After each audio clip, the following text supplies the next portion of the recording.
So hello everyone, my name is Prabhat Tripathi, selected scale 2 officer. Friends, आज हम discuss करेंगे Bank of Baroda LBO के document verification and interview के बारे में, और रिटेल लायबिलिटीज़ जो Bank of Baroda major CS scale 2 है उसकी कुछ क्वेरीज जो मैं आज आपसे डिस्कस करूंगा। तो कि जैसा कि आप लोग जानते हो कि बैंक ऑफ बड़ौदा एलबीओ का कुछ मतलब जो सर्किल्स हैं वहाँ पे डॉक्यूमेंट वेरिफिकेशन इंटरव्यू कुछ लोगों का हो गया है। अभी कुछ लोग ऐसे हैं जिनका अभी नहीं हुआ है, जिनके में एलपीटी अभी होना है।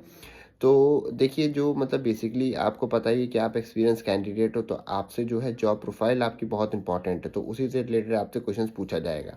जो भी प्रोफाइल आप जो है मतलब हैंडल कर रहे हो वो आपको पता होना चाहिए, ठीक है।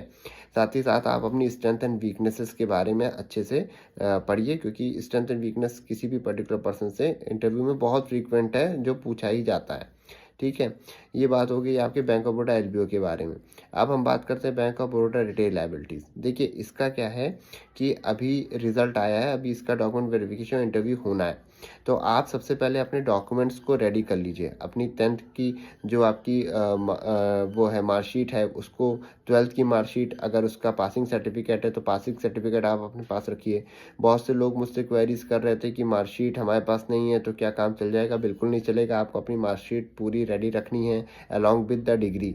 अगर आपके पास डिग्री नहीं है तो आप अपने कॉलेज से कोऑर्डिनेट करिए जहाँ से आपने जो है ग्रेजुएशन कर रखा है या जो भी मास्टर्स कर रखा है, और आप उस पर्टिकुलर यूनिवर्सिटी या कॉलेज में जाके अपनी डिग्री को ले लीजिए। क्योंकि डॉक्यूमेंट वेरिफिकेशन के टाइम पे ये पर्टिकुलर जो डॉक्यूमेंट्स है बहुत इंपॉर्टेंट रोल प्ले करते हैं, और कहीं ना कहीं फिर वहाँ पे बहुत दिक्कत आती है। फिर आपको अंडरटेकिंग साइन करके देना पड़ेगा, जिसके थ्रू आपको मतलब एक पर्टिकुलर टाइम पीरियड मिलेगा। लेकिन उस पर्टिकुलर टाइम को आप अगर नहीं जाना चाहते हो तो आप सिंपल से है कि अभी आपको जो समय मिला है आप उसमें अपने डॉक्यूमेंट्स को अरेंज कर लीजिए, ठीक है।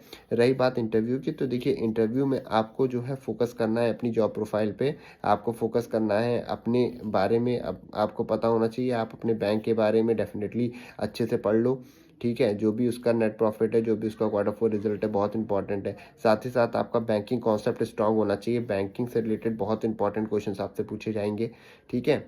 ये सारी चीज़ें आप अपनी इकट्ठा कर लो। बाकी मैं और भी वीडियोस बनाऊंगा जिसमें मैं आपको बताऊंगा कि किस तरह से मतलब आप अपने इंटरव्यू को अच्छा बेस्ट कर सकते हो। मैं गाइड करूंगा उसके बारे में, ठीक है। तो अभी फ़िलहाल आप अपने डॉक्यूमेंट्स को रेडी रखिए, और जो एलबीओ कैंडिडेट जिनका इंटरव्यू होना है वो आप अपना इंटरव्यू की प्रिपरेशन पे फोकस करिए, और एलपीटी पे फोकस करिए जिनका लैंग्वेज प्रोफिशिएंसी टेस्ट अभी बाकी है। Thank you.